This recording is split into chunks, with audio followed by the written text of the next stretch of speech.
అలాగే గౌరవనీయులు రాష్ట్ర విద్యాశాఖ మంత్రులు సివిల్ సప్లయర్స్ నాదెండ్ల మనోహర్ గారు మరియు మీ యొక్క అమూల్యమైన యువ నాయకుడు విద్యావంతుడు ఈనాటి విద్యాశాఖకే వన్నె తెచ్చిన యువ విద్యాశాఖ మంత్రివర్యులు నారా లోకేష్ బాబు గారికి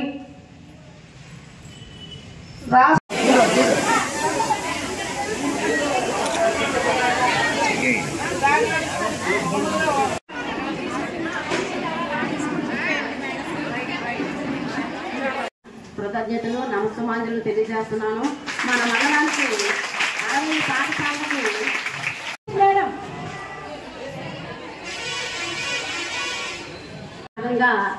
ఫైన్ రైస్ సన్న బియ్యమని ఈనాడు మన రాష్ట్రం అంతా కూడా నిన్నటికే మనకి సరఫరా చేయబడింది. మరి దీంతో పాటు మన మెనూ కూడా మార్చబడింది. మార్చి 25 నుండి కూడా కొత్త మెనూ అమల్లోకి వచ్చింది.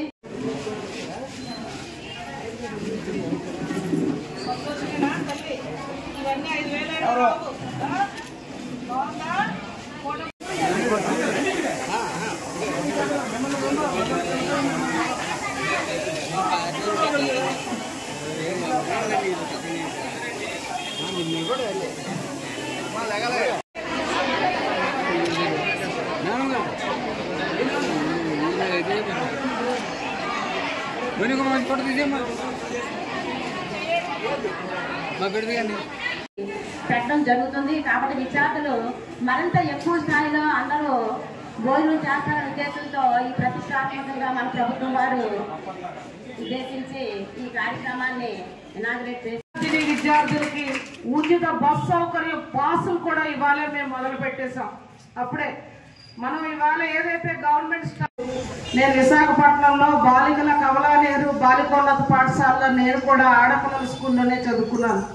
ఆనాడు మాకు ఇన్ని సౌకర్యాలు ఆనాడు ప్రభుత్వాల్లో లేవు.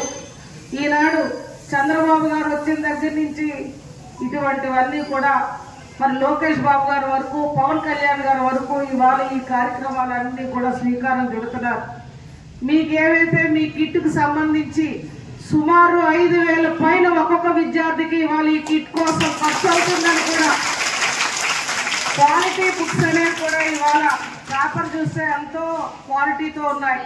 నోట్ బుక్స్ అన్ని క్వాలిటీ నేను అప్పుడే చెక్ చేశాను. స్కూల్ పాఠశాలకు ముందు కంటేనే నేను మీ కిట్ కూడా చెక్ చేశాను.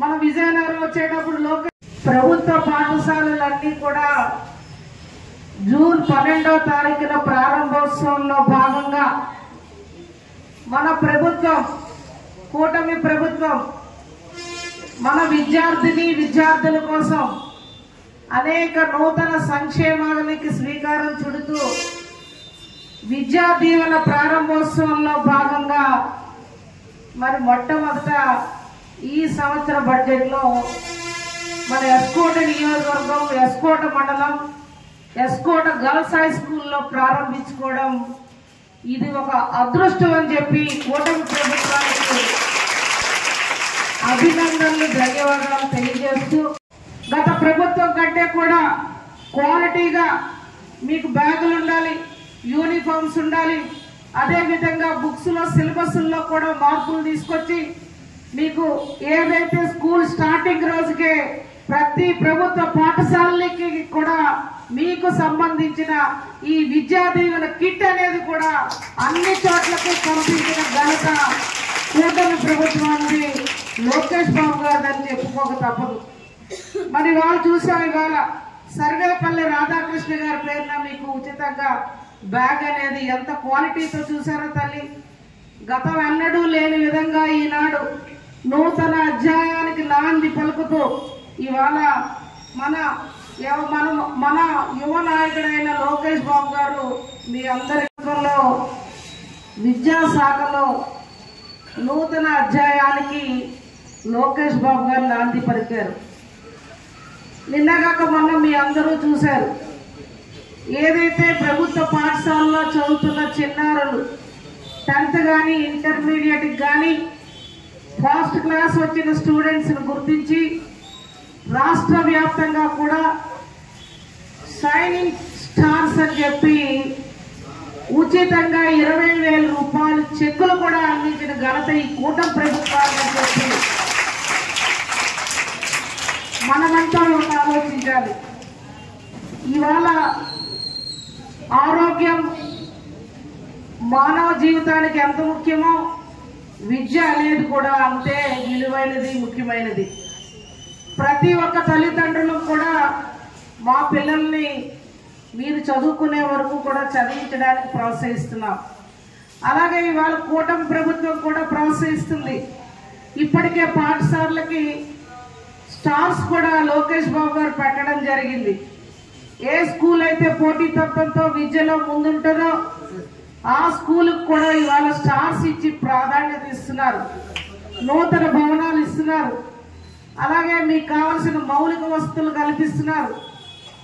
రాష్ట్ర వ్యాప్తంగా ఉన్న పాఠశాలలకి ప్రత్యేకమైన నిధుల్ని ప్రభుత్వ పాఠశాలకు కేటాయించి మరి ముందుకు నడిపిస్తున్నారు. అదేవిధంగా గత ప్రభుత్వంలో మీ అందరూ పడిన ఇబ్బంది మేము చూసాం. దొడ్డు బియ్యంతో మీరెవరూ కూడా మధ్యాహ్న భోజన పథకంలో భోజనం చేయకుండా ఎన్నో పత్రికలు మీడియా ద్వారా వచ్చిన కథనాలు మేము అందరం చూసాం. ఆనాడే రాష్ట్ర ముఖ్యమంత్రి వర్యులు చంద్రబాబు గారు ఆనాడే ప్రతిపక్ష నాయకుడిగా ఆనాటి ప్రభుత్వానికి చెప్పిన సన్నబియ్యం పాఠశాలలో పిల్లలకి అనారోగ్యాలకు గురవుతున్నారు, కడుపు నొప్పులు వస్తున్నాయి, ఇతర వ్యాధులకు గురవుతున్నారంటే ఆనాటి ప్రభుత్వం పెడచెవిని పెట్టింది. అందుకనే ప్రధానంగా ఇవాళ చంద్రబాబు గారు ఆలోచించారు. మన కూటమి ప్రభుత్వం వచ్చిన వెంటనే చిన్నారుల ఆరోగ్యం, వాళ్ళ యొక్క భవిష్యత్తును దృష్టిలో పెట్టుకొని నేను వస్తే సన్న బియ్యం పాఠశాలలకి మీ అందరికీ మధ్యాహ్న భోజనంలో అందజేస్తామని మాటిచ్చారు. ఆ మాటకే మీ అందరికీ మధ్యాహ్న భోజనానికి ఈ రోజు నుంచి సన్న బియ్యాన్ని అనేది ఇవ్వడం జరుగుతూ ఉంది.